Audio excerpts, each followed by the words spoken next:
ආයුබෝවන් සාදරයෙන් පිළිගන්නවා ලේඩි ලෝයර් YouTube channel එක වෙත. අද මම කතා කරන්න යන්නේ ඉක්මනින්ම දික්කසාදය ලබා ගන්න පුළුවන්ද කියන එක ගැන. ඇත්තටම දික්කසාදයක් ඉක්මනින්ම ලබා ගැනීමට හැකියාවක් පවතිනවා.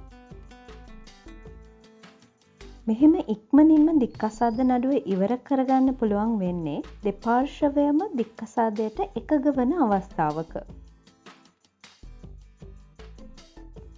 මේක වෙන්නේ මෙහෙමයි. දික්කසාදයට දෙපාර්ශ්වයම කැමති අවස්ථාවක ඔයාගේ ලෝයර් අධිකරණයට දක්වනවා සිවිල් නඩු විධාන සංග්‍රහයේ 72 වන වගන්තිය යටතේ අපේ පාර්ශවය නඩුවට හබ කරන්නේ නෑ කියලා. මෙතනදී දෙපාර්ශවය කතා කරගන්නවා සිවිල් නඩු විධාන සංග්‍රහයේ 72 වන වගන්තිය යටතේ අපි නඩුව හබ කරන්නේ නෑ. හැබැයි දික්කසාදය අපේ වාසියට ඕනි කියලා. ඇත්තටම අනෙක් පාර්ශවය ඒකට කැමති නම් බොහෝ දුරට නඩුව ඉවරයි. හිතන්න පැමිණිල්ලේ වාසියට තමයි දික්කසාදය ලබා ගන්න යන්නේ කියලා.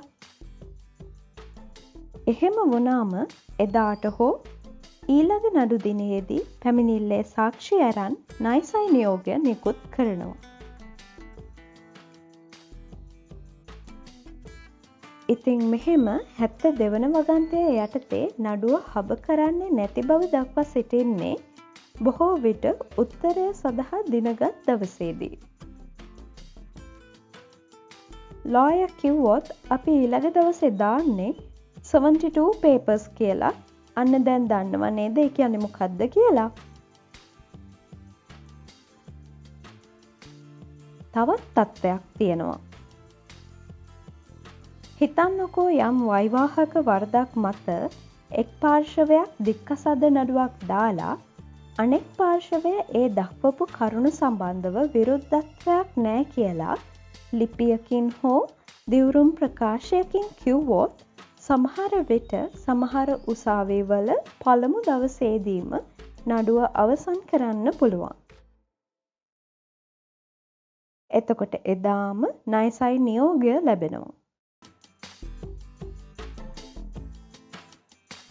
ඉතින් ණයසයි නියෝගය ඔයාගේ ලෝයර් හදලා මාස 3කට පස්සේ ඔයාට නියත තීන්දුව ප්‍රකාශය ඒ කියන්නේ දික්කසාදය ලැබෙනවා. ඔයාලට මේ වීඩියෝ එකේදී ප්‍රශ්නයක් එන්න ඇති මොකද්ද මේ නඩුව හබ කරනවා කියන්නේ කියලා.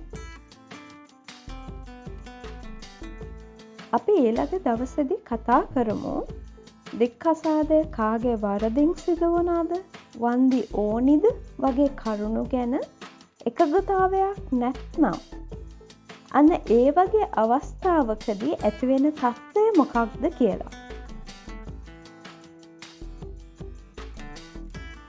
එතෙන් ආරාධනා කරනවා මගේ channel එක subscribe කරලා මාත් සමග දිගටම රැඳී සිටින්නට කියලා.